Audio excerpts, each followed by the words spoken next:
Hey guys, Matt here with a unexpected video, and it's not directly related to the Hundegni investigation. This is actually more related to the Pointing Ninja Z investigation, which came before the Hundegni investigation, and particularly it's dealing with one of the sites made by Unhinged Shadow.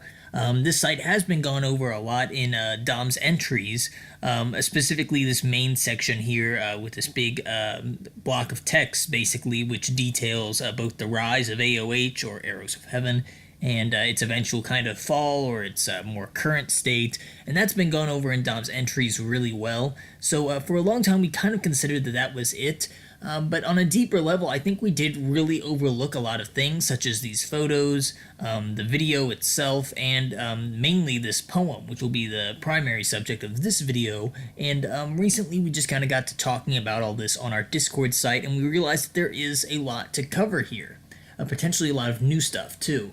So I wanted to go over it in a video because I did really like what we came up with. Right off the bat, we'll start off with this video here, the Carpenter's song, Sing a Song. It's actually the most viewed video of that song on YouTube. So I think that that's the main reason Unhinged included this here. However, other people did kind of point out that the channel that uploaded this is really kind of suspicious. It's nothing like crazy. However, the channel was, almost all the videos were uploaded in 2009, which is when we believe AOH started, when we believe this whole investigation started. Also, all the videos appear to be like stolen, like none of them are original.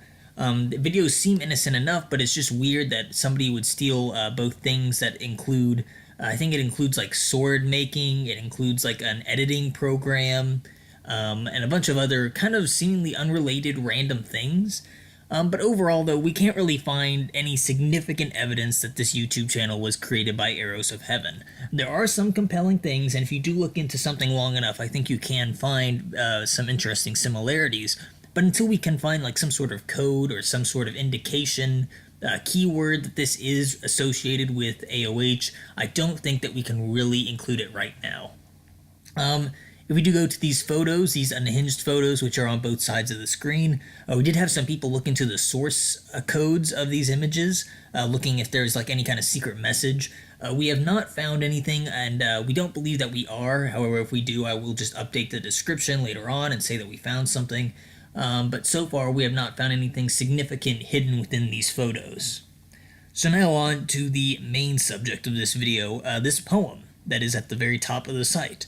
Dom did not really go over this in his entries because at the time I just don't think that it made a lot of sense. We didn't look into it very closely. Anytime later we were just kind of busy talking about other things, so this just kind of got forgotten. But now it's finally going to get its time in the sun as we read over it. So I'll go ahead and start out a bit here, and then we'll go over to the theories that we have on the Discord chat. So, Son of Stone rises high, rustic sheen up in the sky. That glow falls on you and I. No lessons learned from this, I cry. No reflections to be shown. Let silver suns replace the stone. We continue to fight, scratch, and hit. Sins are reflected. We're better for it. So, obviously, right off the bat, it's not extremely clear what's going on. However, if we do go over to what this message is on our Discord site, made by Tape Deck Heart, you can see that we've broken it down into some pretty easily understandable sections of text. So I'll go ahead and start reading this off. Son of Stone rises high. We believe that this is referring to like a leader or a ruler that the author, which is Unhinged, because he made the site, deems to be either incompetent, dull, unworthy, something along those lines. If the sun is high up in the sky, on a literal sense, it is shining on everything and everyone, and there cannot be shadows cast when the sun is high. Now this first line could be meant to insinuate that the stone's power took over everyone and is now all-consuming. So if you're at all familiar with the Pointing Ninja Z investigation, this should sound really similar. We believe that this is a direct metaphor for the suited man. The suited man is the Son of Stone. He is risen high above everyone else. He sees over everyone. He looks over their progress. He commands everything, basically. He is the all-seeing eye. And that is what we're basically getting out of this first line. A rustic sheen up in the sky. Rustic, as Tape Deck Heart does point out here, is a word that's often used to describe something that's simple, plain, or old. I think old is a very key word there. And this does kind of fit in line with what we think that Unhinged saw the suited man as. He saw the suited man as being kind of old-fashioned and simple. He saw him as like not taking risks, not taking new chances. He's very set in his old ways. He is not something that's new or fresh to AOH at all. That glow falls on you and I. This could mean a few things, however, I do really like the description that's put here. I believe, is clearly going to be the narrator, Unhinged. You could be a singular person he's referring to, however, I think it does make more sense that he's referring to a group of people. Specifically, I think he could be talking to the rest of AOH, the other shadows. He could also be talking to the investigators, but I think AOH makes just a bit more sense overall. He's basically saying here that the glow, the rustic sheen of the suited man is falling upon all of them, both Unhinged and the rest of the shadows. He's basically saying the suited man is looking over all of us. He is controlling all of us. That's what's happening right now. And he goes on to say, no lessons learned from this, I cry. Basically saying that there is no self-reflection. Things continue the way that they are. If there's a sun of stone risen high above you, on a literal level, a sun made of stone does not reflect anything. You cannot see yourself. There's nothing to look back on. There's nothing to understand or learn. It is just there, and you cannot see what's really happening. This becomes even more clear if you read this next line. No reflections to be shown. Let silver suns replace the stone. So here, on a literal sense, silver suns, that's plural, and silver is something that's very metallic, very shiny, very reflective, as opposed to a sun of stone.